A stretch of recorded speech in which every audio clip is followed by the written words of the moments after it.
Hey guys, welcome to Wealth Wisdom Financial Podcast, YouTube channel, all the things. So, we have been doing some amazing stuff. We are building our own custom GPT. We have done some financial nervous system diagnostic tools. You can see those in the links below. The tools that we've created, we have been piloting it, seeing how it works, and really just figuring it out in this new world of artificial intelligence, AI, chat. Everything is changing, and we need to be a part of it. And you need to understand that too. So we are testing it for you and wanting to know that your system, your financial system, needs to be in check before you can move into all kinds of other things. Now, today I'm not going to talk about that. I'm going to talk about with Justin, a new friend of mine. Now, Justin, his name's Justin Lund. He has been down the road of entrepreneurship, and this is why we bring people on, is because they have powerful stories. They probably got punched in the face a few times, and he has. He has a pretty powerful story. He's built and exited companies, kind of like David C. Barnett, as we talked with him before. He's also done this through addiction recovery and lost not just millions, but tens of millions in legal battles. And those experiences shaped how he approaches business and life. He helped people break through their capacity ceiling, invisible walls where they hustle stops working, and the freedom to build more. He teaches mindset shifts, smart systems like profit first, and how to delegate so business owners can finally step back without everything falling apart. That's again what you'll know. This is what we like to think about: is you shouldn't be the thing that if you don't show up to work, the whole thing falls. And that's something that he's passionate about and has some really amazing systems. That's it, Justin. Thanks for joining us. Thanks Hopefully, for I having me, did Brendan. okay on the intro. Yeah, that Um, was good. uh, yeah, as I read some of that, I'm like, oh wait, this feels like me. Feels like my story. Um, and I'm sure I didn't lose tens of millions, but I'm Mhm. sure going through that kind of scenario Mhm. probably put you into some depressing things, Oh yeah. anxiety. Like Mhm. take us back to, okay, you were high doing all the amazing things, and then this crash happens. Like, Yeah. one is you had money to grow it, so you got up there Mhm. and lost it. So take us up to growing it and Sure. what changed. Sure. So, just a small part of the backstory is that I was in sales prior to starting a business. I Hmm. dabbled in things that never worked, and always had a reason why they didn't work. There was always some excuse that was out there, somebody else involved, and whatnot. Um, in sales, I got into some substance abuse because that was kind of prevalent in the sales floor environment that I was in. Hmm. And that was kind of my launch pad into this next phase of life. I've had several turning points in life that were very, maybe three or four that were really big, kind of major milestones. And that was one of them. I was arrested. I had to go into rehab as a result of that, just to hopefully not go to jail long term. Yeah. And it was there that enough was enough. I had tried to get off of these things before as pain pills, and I tried to quit the habit many times and couldn't white knuckle through it. It was just a brutal How situation. how old were you? 24 Got it. ish. Yeah. Yeah. Yeah. Young family, had a wife and a child at the time. Second child was just entering the scene right about then. Hmm. And um, in rehab, I really got to dive deep into my psychology. I love psychology and Tony Robbins and Yeah. motivational speaking and all that stuff I liked it, lit me up. I used it in my sales pitch. I love speaking and thinking and reading those things. But it was there in that facility, that place, that I had good doctors and such a great team that just poured into Hmm. me and taught me Yeah. how to dig into my head and figure out what made me tick, not generally, but very specifically. And that's when I started to create and understand models and systems, Hmm. and it made sense because of reading the Tony Robbins stuff and NLP and all the things that he talks about. It's like, okay, I have a stimulus, I have this input coming in. Now there's a moment of decision. It's not just automatic, and I could learn how to route things different ways based on that stimulus. And as I began to learn that and became aware, and, just kind of a knuckleheaded kid at 24, 25 years old, I was just growing into like a mature, aware young man at that point. So the timing was good for me to get that kind of education. And it just taught me that you can create scalable systems in a lot of things. So getting out of that, society and my family and everybody thought that I was, rightfully so, thought I was not. I mean, I'd had a few years of a bad run. So there was a lot of people with bad taste in their mouth. And so I was committed and convinced that I was going to try to build something on my own and show the world that I'm not totally worth, and show myself that I wasn't worthless and that I can do something. And so I really poured all my energy and focus almost exclusively into a business. And it was a year that I was sleeping on my mother's floor with my wife and 2 children now. Literally sleeping on the living room floor of her tiny little house. And that's not a good situation to be in with a young married family. No. But through that process, began to see some gains and started to get, a little bit of revenue and a little more revenue. And got at the end of that year, bringing in a good, probably getting ready to crack about 7 figures, if I remember right, that first year. And then from there, just began to the hockey stick kind of shot up after that. So how old are you now? 46. All right. I was like, you're about my age. And I feel remember 32, so I don't know. Yeah. There you go. Yeah, both 36. Right? So I remember back in same time frame, I used to work in the music industry and just trying to learn myself. And I was in the Marine Corps previous, and then was in the music industry and worked for some of the biggest celebrities. And R.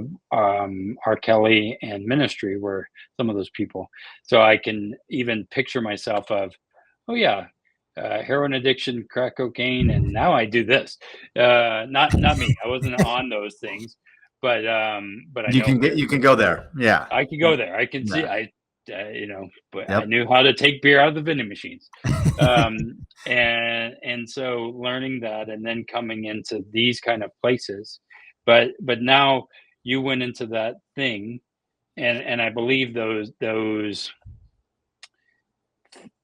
parts of our life are what really lead us into where we're at now. All right. And so if you didn't go through that pain, you wouldn't be who you are today. Absolutely. So, but at the same time, we don't have to go through, as somebody are listening to this, they don't have to go through addiction and, being homeless and all of that to experience that. So what would you tell somebody? They are 24, they're listening to this, and they're as us being dads now and talking to our younger self. What would you tell your younger self? Would your younger self listen? And if you were talking to that, my younger self unfortunately didn't listen very much. So that's kind of comes with the turf and the territory of that age to an extent, and to certain personality types. What I would say most, like if you're struggling through addictions and things like that, I would say that the rehab is scary and as terrifying. I know what that feels like. It's so not that bad. In fact, I think we should all go there for like 3, 4, 5 weeks a year, maybe every other year, because it's so good to disconnect from reality, from the outside worlds and pressures, and just focus on what's going on, what makes you tick. And I actually tried to go back, not full on check into rehab, but I would go back to my counselors and therapists and try to hire them privately after like a year or 2 after that. And they took my money for a while and then eventually said, get the hell out of here. What are you doing? Like, we have people that need help. You're just being a dumbass. Get it. So, because I just loved it. I honestly, that's the true story. I loved the immersion. I loved the clarity. I loved finding that new feeling of health and peace that came compared to what the life that I was used to. I had all this energy that was going into keeping a lot of lies up in the air to Yeah. juggling, robbing Peter to pay Paul, the money side of it, and trying to balance and have this image like, here's a nice house and where everything's cool. And I go to church and I have kids and it's all great, to, buying heroin a little bit later, and trying to keep that facade alive. And when I could shut all that down and deploy my energy and focus wholly, healthily into something productive, I mean, honestly, I just started, I don't want to sound like I'm bragging too much, but it just started kicking ass really fast, and it was just because there's all this stuff that was weighing me down that I no longer had to, I didn't have any of that to take care of anymore. And it was just about having a focus and getting aligned in that focus. And it was fantastic. So if anybody's out there that's in those shoes, call me, like come and talk to me. It's not that bad. Like a few weeks away, it's like going to a retreat, and it's fantastic. So this is where I'm finding interesting is people love to play the blame game, the trauma thing. And right now it's always somebody else's fault. And human health, addictions going up, people are getting more depressed and all of this, and they'll blame somebody else. And also inflation and everything else is happening. So what would you tell somebody, or how would we help somebody when they're in that place? And what was the difference? And I kind of have a feeling, and I know me and you, but what was the spark that really said, okay, I'm not going to be that guy? And why is everybody like that guy all the time? And when are we going to all wake up? I don't know. Well, when I coach people now, which is what I do with entrepreneurs and founders, and try to help them, like you mentioned in the introduction, I call it a capacity ceiling. And there's this thing that usually it's like a thermostat. Some people describe it as, there's a certain level of cold that you're willing to tolerate and a heat that you're willing to tolerate. And that's kind of our comfort zone where we live. And we kind of go like this in between that comfort zone. Yeah. But there's some people that burst right through that comfort zone and they blast into the next level and the next level and the next level. Yeah. And there are the reason that they hit that spot is because going forward is painful and they don't know how to address that pain. And so back to your question of what you described, like, why are people like that? Why do people want to complain or blame? Is because it's taking a new level of responsibility. Now you're going from this block to this block, and there's a transition that has to take place. So in the business world, I work with a lot of guys from the trades, for instance, like plumbers and electricians and HVAC company owners and things like that. So they start their business because they're very good at their craft, right? Their trade. They know how to plumb these pipes, to run these wires. They know how electricity works and all that, way more than I do. Yeah. And so they go and hang a shingle out and say, okay, I'm going to do this on my own. That enthusiasm and expertise in the trade is what gets them started. They get going from that. They build goodwill. And they start to go from this ground level in the thermostat again, ground level up to here. They reach a certain point, and that's where they kind of start to come back down. Oftentimes that happens because the problems that exist in level 2 have nothing to do with electricity. They have nothing to do with running. 100%. Yeah. So nobody ever tells them as they're climbing this ladder, as they're going up this escalator, about to hit their head on the ceiling of level number 1, that, you need to start reallocating time. You need to take some of the time that you're spending plumbing houses or running heating and air conditioning ducts, and you need to set an hour or 2 aside a week and start thinking about profit. You need to start thinking about human management. You need to start thinking about tax strategy. And then those 3 words, those 3 terms right there will probably scare the shit out of half the people listening, that are in that block, hitting that first level. But it's not, it's like rehab, it's not the perception of it is what is scary. And so many of the guys and gals that I talk to think that to talk about numbers, they need a master's degree in accounting. No, I am not that smart. It's copy and paste. Like, can you learn a little? Can you take what somebody else has and just implement one thing? Like, one of the things I like to tell people, Brandon, when I get going with them, if this is one of their blockers, they're hitting their head and it's always comes back to numbers or something, I say, okay, simple. Assignment number 1, call your CPA. If you don't have one, I got a playbook for how to go find one. Okay. I'll send you that. But call your CPA and schedule 4 meetings over the next 12 months.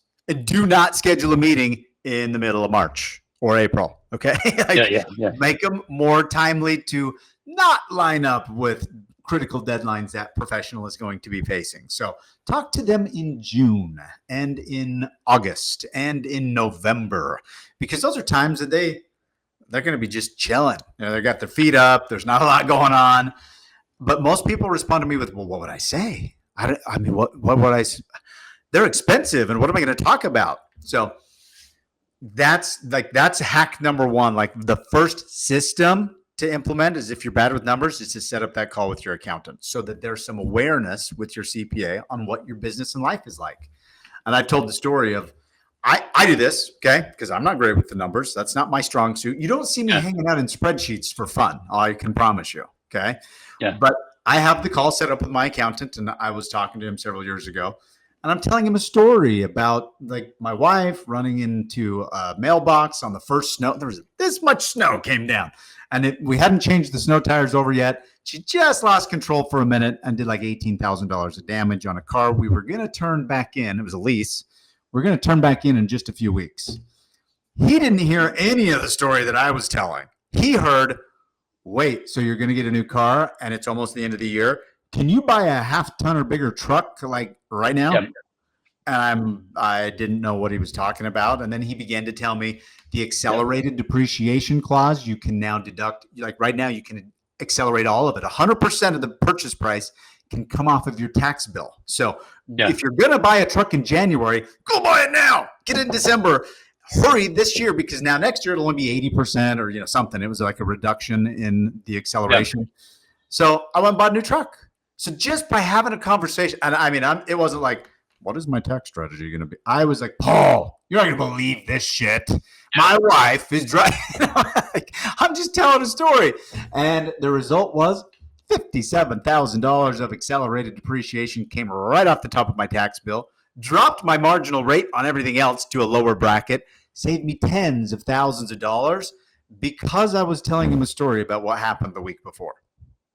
And I think that is huge. Like, again, as I do our work and people they want to avoid us because I do life insurance and I talk about profit first. And so with the life insurance, they're like, oh no, he's just a life. I'm like, no, you can actually buy a policy that you could then leverage and use and build and save on taxes.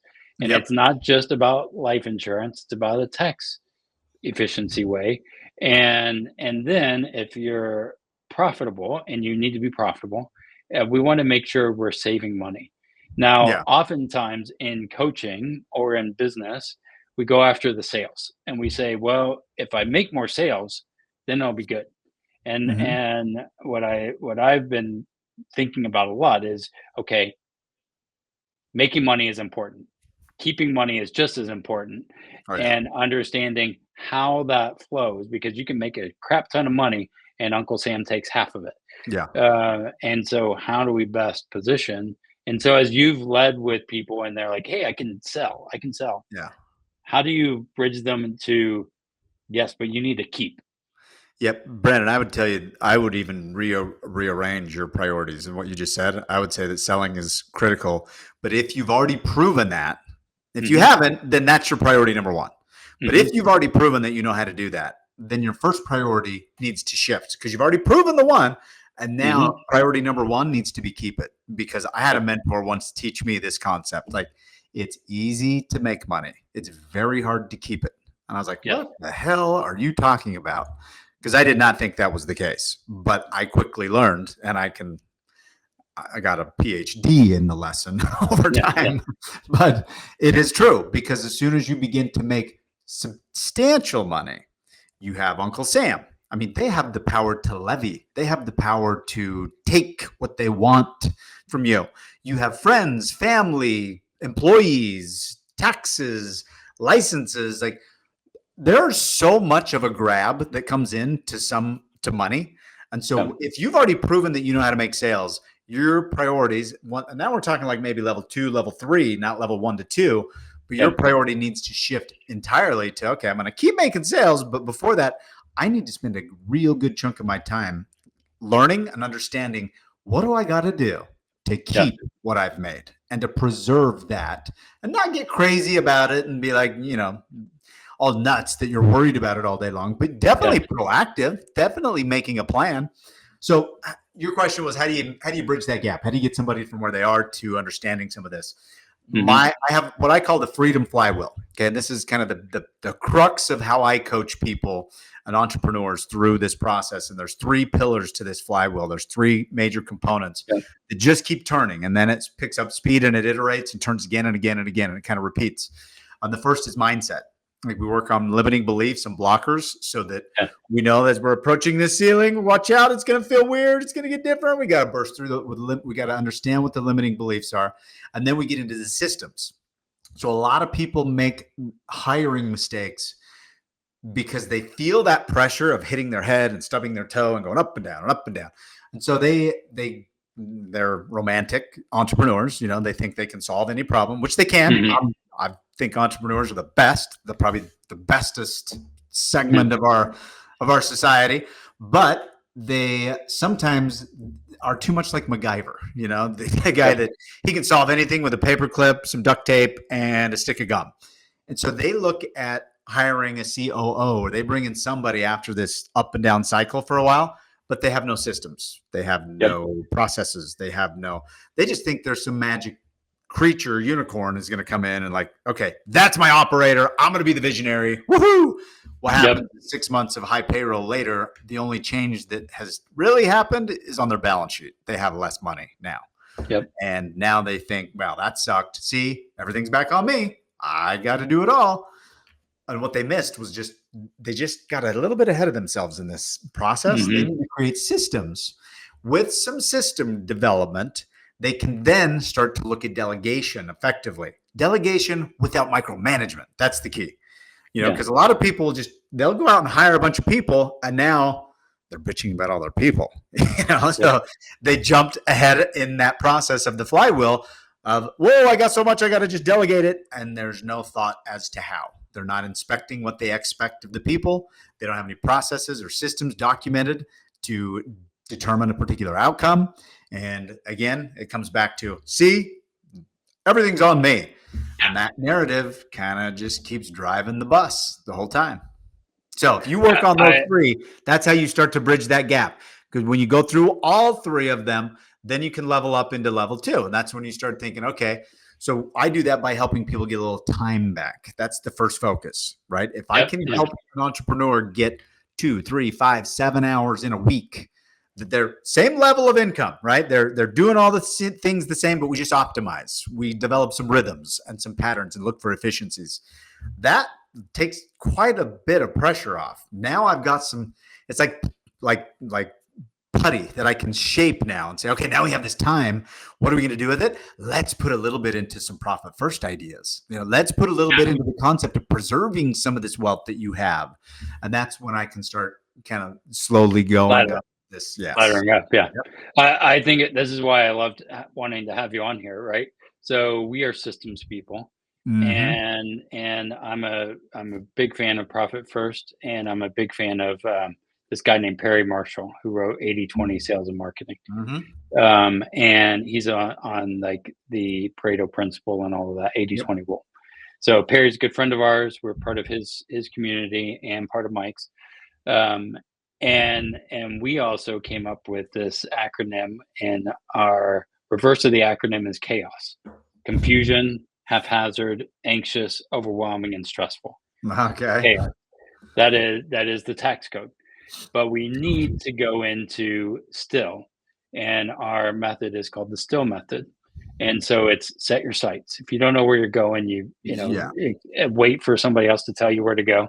And so setting your sights, tracking your in and out, inspecting your progress, looking for micro adjustments, and living deliberately. And then you do it again, the flywheel, and we keep going for that. And that's but if you don't have a goal, then you're going to be aimless. And then having the right teams, the right players that can help say, hey, by the way, did you notice you're hitting this ceiling? Or did you notice that you're being stupid? I think is important.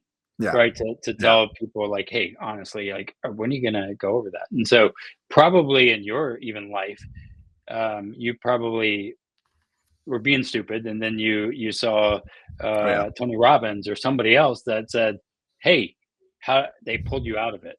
And I Yeah. bet you there's other people that weren't just Tony Robbins on the stage. Oh, 100%. And so having those people that can help and say, all right, let's move up. Let's take that one step. Absolutely. Um, what have been some of the power plays that you've seen that you're like, oh my gosh, I never thought that guy would do it. And you look back and you're like, wow, besides you.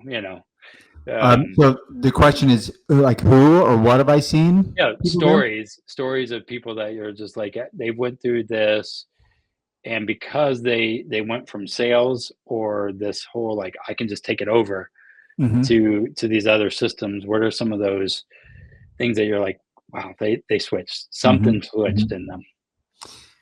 Oh boy, I have so many of them, Yeah. and that it's usually the beginnings part of the story is very much the same from person to person. I mean, there's little nuances and details you swap out of there, but they're kind Mhm. of stuck in the mire, right? They're just Mm. every day feels the same. They're not making any progress, and the first part of it is just identifying where they're wasting their time. And that usually Mhm. comes back to, see if I can put this into individuals. Um, I was once part of a company that I was an owner, and Mm. that was kind of as I was rebuilding after some of these tumultuous times in my life. I no longer was going to trade time for money, right? I realized Mhm. that's foolish. And time is one thing that I can't get back. Money I can make more of. So where can I get leverage? Where can I bring my experience to bear in this process of growing a business, building wealth, making investments? And so getting involved in businesses those were good assets to have, because if there was a good business and if I could lend some expertise, um, some of those early ones, before I really knew how to set the right expectations, I would get involved with companies, and after a little while, maybe 6 months to a year, the board would seem to think that I was absent. Other people are there kind of like grinding it out. I'm like, there's nothing in our contract that says I'm there to be grinding it out. I mean, that was Yeah. crystal clear. It says quite the opposite, that I show up for the Christmas party. That's about it. Yeah. I'm more than happy to help and participate. But one of those, I remember there was one of the leads in that company that was just, they were spending time doing the work of the business, and as a software development company, and they were developing code, they were writing code, they were trying to deal with customers, they would deal with customer service problems, they would deal with Yeah. delivery. And it was installing, essentially it was some systems and then an executive assistant. So worked on the mindset, because there was this thought that I can't really do it. We need somebody to come in and manage sales or manage this or manage that. And what it really was is just, you got to learn how to let go a little bit. We got to work Yeah. on that, because if you can get out of X, Y, or Z and save yourself a little time on each one of those categories, that gives you more time. That time you can now put into documenting some of the processes that you work on. Yep. And so we took that company from, by making that transition and helping that founder shift his mindset, he brought in an executive assistant after some documenting, and that assistant now runs, most of his life, to be Yeah. honest. That Yeah. company went from $400,000, kind of just stuck for a couple of years at about the same level, to the next year, $1.5 million. He has started a separate business, a second business now, because now he has like the tool Time. belt. He Yeah. knows how to go out there and do that. And his assistant can run on the inbox and the calendar and the commitments and the interviews. And this guy who's a software developer that was kind of shy and felt like, he couldn't get on sales calls, realized he just needs somebody to book the call and show up. And if it's on his calendar, he can show up and talk about all the details, Yeah. and so those, and there's a chiropractor that I worked with that was kind of the same way. When you, I sometimes talk about it to me, this sounds like a good visual. It's like there's people that make cookies and they start a business because their cookies are so good, right? If Yeah. Yeah. somebody makes a really good cookie, my sister-in-law is actually one of those people. She makes cookies and she would take them to neighbors. And after a while, like all these neighbors told their neighbors, and pretty soon people want to buy them. And then some of the little local shops want to put them in their store on the counter. So she's like, wow, this could actually turn into a business. Yeah. It doesn't take long before at first she's thinking about flour and sugar and shortening and all that kind of stuff that's in the kitchen. Then she has to start thinking about help, space, time, like these other problems that are not kitchen based and kitchen oriented. So that transition is where you really you need to get leverage. And so I think back to your question, kind of the key issue that has been transformative for me and that kind of unlocks a new level for almost everybody that I work with is, what's the one thing that you could do today that would move the needle the most for you to create the life, that vision that you have, the place you want to go? If you don't have one, we got to work on it, like you said. But if you have it, what's the one thing that you could do? And rarely do they say, get my books up to date, or work on this spreadsheet, or think about how to train or do a company training on this HR policy that we're going to roll out. It's usually making sales, developing the product, delivering the product, serving the customer. So if that's where your impact is highest, then you have to start looking at ways to get that other stuff off of your plate. It doesn't mean you can ignore it. And that's sometimes what people do. They're like, okay, I'm going to focus on this thing that's so important. And they just forget and abandon the things that they didn't want to do. That's called head in the sand. That's not a strategy. That's a bad technique. So if you can focus on what is the one thing that I need to do, and then start to work on developing the systems, and that's a system is anything that saves yourself time, energy, and money. SYSTEM, right? It doesn't have to be complicated, but people think, I'm more of the visionary, I'm more of this. And that's what I want to convey to people. And again, going back to the systems, and I just thought about this, right? So we are literally creating the financial nervous system diagnostic tool, which is a financial system and understanding how our money plays into us. And a lot of times, even probably in addiction, we go against our system. We know what we want to do, but we do the wrong thing, do something else because something else overrides it. Right. And we're like, oh, I overrid my system, even though I said this, until it becomes a habit. Right? And I just trust my gut. And so understanding our financial systems and all these other systems. And again, we've been building this and thinking about this a lot because people are like, I'm afraid about life insurance. I'm afraid about profit or whatever. But our financial core system is important because if you have money and you have good systems, you can then deploy it in the right place, right? And hire maybe a CFO or other people that can help you grow. But a lot of times we're just saying, well, this is how I make money. This is how I do it. And we push through hard charging. I'm speaking to myself, right? And we're saying, all right, well, how do we do this? And this is the power that I'm curious about this for you, is we're now in a totally different world with this AI stuff. Systems can be built in a second. Yes, it's awesome. Why are people against systems sometimes? Like, why do they just want to keep going down the other way? Because they've skipped the mindset part of the flywheel. Like you've got to put the mindset part into it, because without that, you've got limiting beliefs, and sometimes people don't really know what that means. Like a limiting belief is anything that happens between your ears that prevents you or changes the action that you're going to take. That's the definition of a limiting belief. So if there's things that are keeping you from taking action, you just got to inspect what that is. I heard my son talking about something the other day. I was talking about a tryout for a sports team, and I asked, "Oh, is your friend blank going to try out?" He said, "No, he knows he's not going to make it." I'm like, "Did you talk to him about that limiting belief?" And because those are all around entrepreneurs when it comes to bookkeeping, finances, life insurance, other plans. And again, it's this visual that we have. It's the thought that we've got to understand and be expert at all of it. Because again, if you think of the mindset of the electrician, right, or the cookie baker, they started in business because they're damn good at that thing that they do.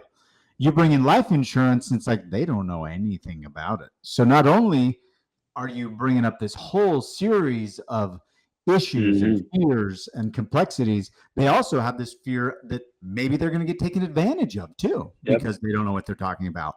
And that, when I coach people, that's why we work on the mindset first. We just get into that and say, what is holding you back? What's limiting you here? And how can we begin to break that down a little? And usually with little bit of awareness around the mindset, and then assist. That's why my first rotation of this iteration around the flywheel is pretty quick. It's like, let's break down something. Let's see what's going on. Let's put a system in place. If it's numbers, it's like, let's talk about it. Let's see what's kind of scaring you. Let's put a meeting with your CPA every quarter, and then let's work on what we can delegate from that process. So I help them set up a Google Doc that attaches to the calendar appointment that is with the CPA. And then as they think of shit as they go throughout the next quarter, it's like, oh, I'm going to ask my accountant. Oh yeah, I got a meeting with him in like 6 weeks. I'm just going to go open the calendar and put it right there. Now they have some systems. They have a process. It's not that complicated, but it makes them feel like I can handle that. Well, exactly. You know, if I were trying to go wire a house to put electricity into it, I mean, we're all in trouble. You know, I don't even know where to begin. So I'm not going to just say, I'll just put candles in. No, I'm going to find somebody who knows how to deal with the electricity and do what they tell me to do. And I'm going to do my best, and I'm going to understand what I need to understand. And if I'm afraid of being taken advantage of, I'm going to get 3 or 4 or 5 bids and compare them against one another. I'm going to check their reputation. You know, there's things you can do. Head in the sand is the worst one of them. And I think a lot of people that head in the sand, and that's why we're in our retirement crisis and all kinds of stuff. So, and I am not creating people. My son, when he says this, I'm like, yeah, you're Neely. We are not doing this. And this is what you're about. This is what we do, hard things. This is our family dynamics. And so when he starts whining, he's only 7. So good. We got plenty of time. You got him good. But he definitely sometimes. So this is your website. I wanted to make sure that people know, how do they find you? Like, where do we go here? Yeah. Thanks for bringing that up. That is our website. You can check that out. It's propelyour.com. The best way to get a hold of me is probably through Instagram or TikTok or LinkedIn or one of the socials. And the handle, our username is the same across all of them. And it's Justin Lund. And I'll say, if there's any of these, anybody listening out there that is an entrepreneur that has any blocks on these topics, whether it's hiring people, whether it's finding a CPA because you don't even have one to call 4 times a year. Like, I have a playbook. I've probably, hundreds, maybe 1,000 playbooks that I've developed over the last 20 years and that I've developed for the clients that we coach. And that whole library, I won't dump the whole library on somebody, but if there's something that you're struggling with, all I ask for is a follow. I'm trying to build our following. Follow us on Instagram. Tell us what you're struggling with, and I'll share that playbook with you. No email, no sign up, no nothing. Just come and say hi, and we'll send what you need. So cool. Well, thanks again for being here. I know that our listeners, a lot of them are business owners, entrepreneurs, and they a lot of times are having those limiting beliefs, and they're stopping themselves. And so it's always challenging, because I'm like, dude, I do this, and they're like, yeah, but I just need sales. I'm like, but no, you need a system. And it's usually that easy. And I appreciate somebody who's a system thinker, and I appreciate your open and honesty towards what you went through to get to here. And the amount of playbooks, I'm like, my wife creates them like all the time. I'm like, I don't need another playbook. I need, but that's just me and my wife. But sometimes it unlocks. You're right. You can get over, like, you can get carried away for sure. But if there's something that you're struggling with, or if you need employees and that just drains you because you're focused on wiring houses. I had an electrician just DM me the other day, and he needs to bring 20 people in over the next 6 months. I'm like, man, how good are you at hiring? He's like, not good at all. And I gave him a playbook, and then went back to him a week ago, and he's like, that thing, I spent an hour. We've got interviews lined up all next week. Like, it just works, And so by following, I've spent in the last 15 years, probably around $5 million for coaching, consulting, and money you can get back, but time you cannot. So if there is a way, and that playbook was developed from the same example that I was talking to you about in the software development company. That was another one of those challenges that the board thought that maybe I should get involved in hiring, could be something I did. So I hired a software developer, which I don't know anything about software development. So I'm like, you want me to hire a programmer? What am I? How? I don't even know how. The first time I did it, it took me about 50 hours to get one guy. That guy wasn't there 4 weeks later. And I was like, what the? I've wasted my time. What a waste. So then it came up again about a quarter later, like, hey, we need another guy. And I'm like, I'm not doing that again. So I created a playbook to optimize and to automate all the functions of that process that sucked. I deployed that playbook in about 30 minutes. And then I went downstairs and I had dinner with my wife and kids. After dinner, I checked my phone and I could see that there were 16 interviews scheduled. The time in between me coming downstairs to have dinner and checking my phone. And that was, so there's just things like, if there's somebody that's experienced the problem before that you're facing, and if you can follow in those footsteps, like you may find a better way than them even, but at least start where they left off.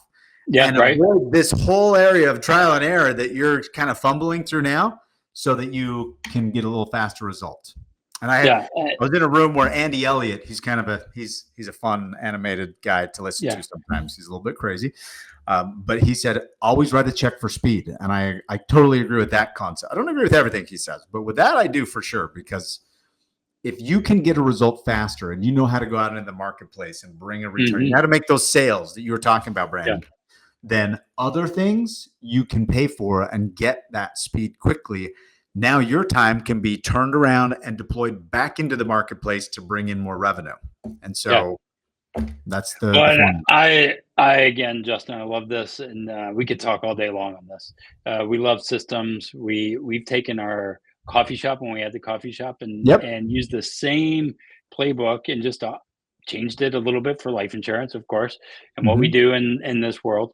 But hiring was very similar, whether it's a barista or an assistant. And we're like, oh, that's people dynamics. And so understanding and building those systems. And as you guys are listening, make sure you reach out to Justin. Like, I mean, again, he has some of these playbooks. Get one of them, and you don't have to repeat the same problems or create. You don't have to start from scratch. Not everything has to start from scratch. I know we're entrepreneurs and we love to start everything from scratch. You don't have to. For sure. But learn from each other. And as we're going, thanks, Justin, for being here. My pleasure. Thanks for having me. Being a part of this, and how you encourage business owners, because we need more business owners to thrive, not just barely survive. We need to make it. So, any closing thoughts? No, thanks for having me. I appreciate it. It's been fun, and I look forward to more collaboration with you and helping people to put some profit in their pocket first. For sure. Good concept. Awesome. Thanks, Brandon. Justin. I appreciate it. Bye. Thanks.